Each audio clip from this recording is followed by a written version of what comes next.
The death of a reigning monarch is not just a national event. It is a moment of global attention. When Queen Elizabeth II passed away in 2022, after 70 years on the throne, the world paused to watch Britain mourn and transition to a new king. Leaders and dignitaries from across the globe gathered in London for what became one of the largest diplomatic gatherings in recent history.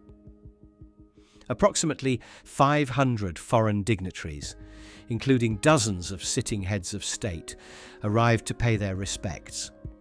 Among the most notable were US President Joe Biden and First Lady Jill Biden, who joined other world leaders such as French President Emmanuel Macron, German President Frank-Walter Steinmeier, Italian President Sergio Mattarella, and Canadian Prime Minister Justin Trudeau. Also in attendance were leaders from the Commonwealth nations, including Australian Prime Minister Anthony Albanese and New Zealand Prime Minister Jacinda Ardern, underscoring the Queen's long-standing role as head of the Commonwealth. European royalty gathered as well, with King Felipe VI and Queen Letizia of Spain, King Willem Alexander and Queen Maxima of the Netherlands, King Carl XVI, Gustav and Queen Sylvia of Sweden, and even Emperor Naruhito and Empress Masako of Japan. While King Charles was only crowned in 2023, planning for his eventual death began long before. Known as Operation Menai Bridge, the detailed plans behind what happens after Charles's death are based on centuries of royal tradition and modern logistical coordination. Our video will walk you through what is expected: the immediate protocols, the national mourning period, funeral details, the financial costs, and the transition of power to the next king, Prince William. Every monarch has a secret plan for their passing. For Queen Elizabeth II, it was Operation London Bridge. For King Charles III, it is Operation Menai Bridge, named after the historic suspension bridge in Wales.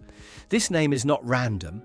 Charles was the longest-serving Prince of Wales before becoming king, and Wales holds deep symbolic significance for him. Behind the scenes, palace officials, government leaders and military planners have been preparing for years.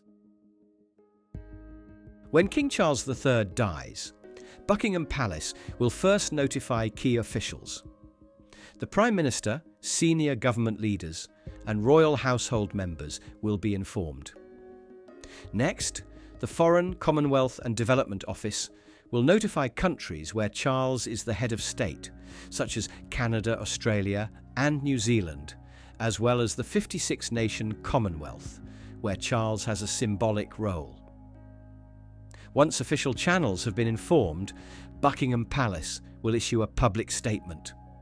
News will break across the BBC, international outlets and social media platforms, while a formal notice is posted on the gates of Buckingham Palace.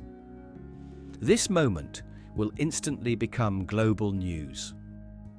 Upon the King's death, the Union Jack, flags across the UK, will be lowered to half-mast. This will happen not just at Buckingham Palace, but at government buildings in Whitehall, at Windsor Castle and across the kingdom. Parliamentary activities in England, Wales, Scotland and Northern Ireland will be suspended.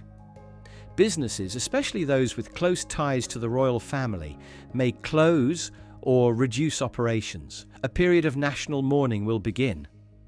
This is a formal, organised phase in which the nation collectively grieves the loss of its monarch. Buckingham Palace will become a central point where the public lays flowers and pays tribute.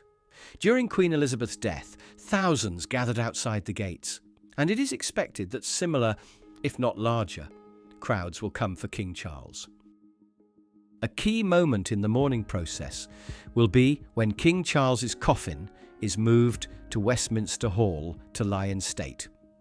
Here, the public will have the chance to pay their respects. When Queen Elizabeth II lay in state, around 250,000 people waited in long lines, some for more than 12 hours, to walk past her coffin. For King Charles, it will be interesting to see how many turn out as Queen Elizabeth was internationally the face of the monarchy, far better known and admired than any other royal family member, with an iconic image and often greater popularity abroad than her children or grandchildren.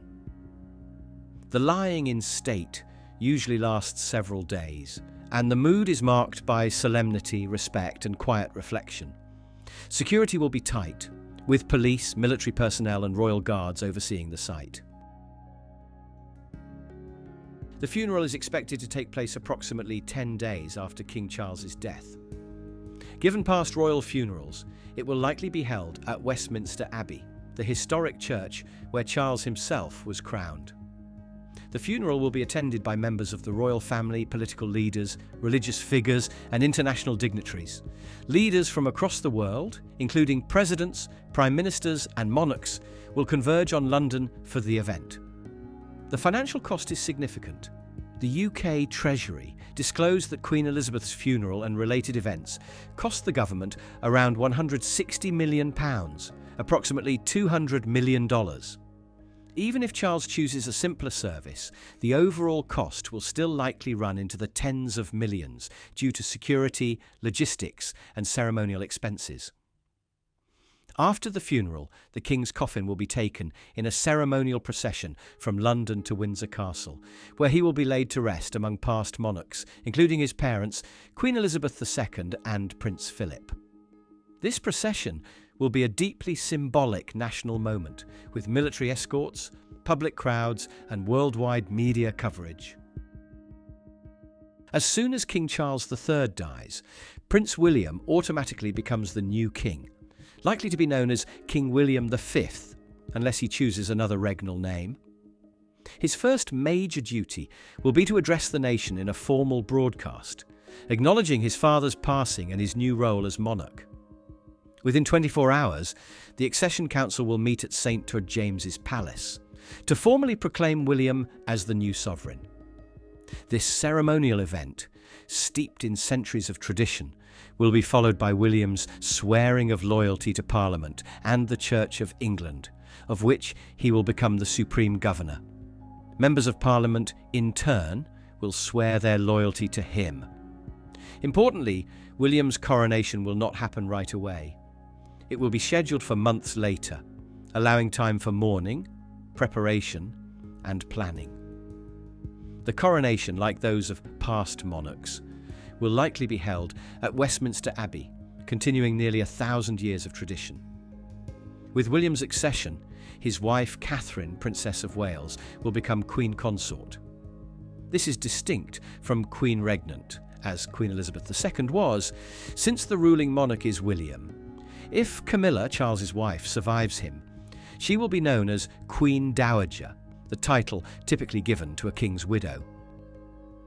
Prince George, William's eldest son, will become the new Prince of Wales, a title traditionally given to the monarch's heir. He will also receive the titles Duke of Cornwall and Duke of Rothesay. George's siblings, Princess Charlotte and Prince Louis, will also move up in the line of succession, and their official titles may change accordingly. One of the most visible shifts after the death of a monarch is the update of national symbols. British banknotes and coins currently bear Charles's image, but these will eventually be updated to display William's portrait. However, this is not an immediate change. It typically takes years before currency fully transitions. Other symbols like passports, stamps, and mailboxes will also gradually change to reflect the new monarch. For example, new postboxes installed during William's reign will bear his royal cipher, typically a crowned W.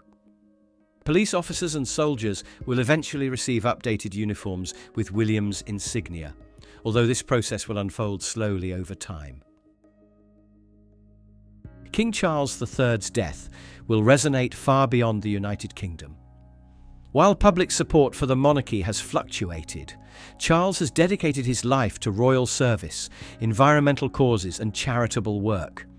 His passing will prompt reflection across the Commonwealth and may reopen discussions in some countries, such as Australia, Canada, and Jamaica, about whether to remain constitutional monarchies or transition to republics. Prince William will inherit not only the crown, but also the complex challenge of keeping the monarchy relevant in the 21st century. He will need to balance tradition with modern expectations, uphold royal duties, and manage the intense public scrutiny that comes with the role. Charles became the oldest person in British history to ascend the throne, taking the crown at age 73. His reign has emphasized continuity, environmental stewardship, and careful modernization of royal traditions. His death will mark the end of an era, but also the beginning of a new chapter for the monarchy.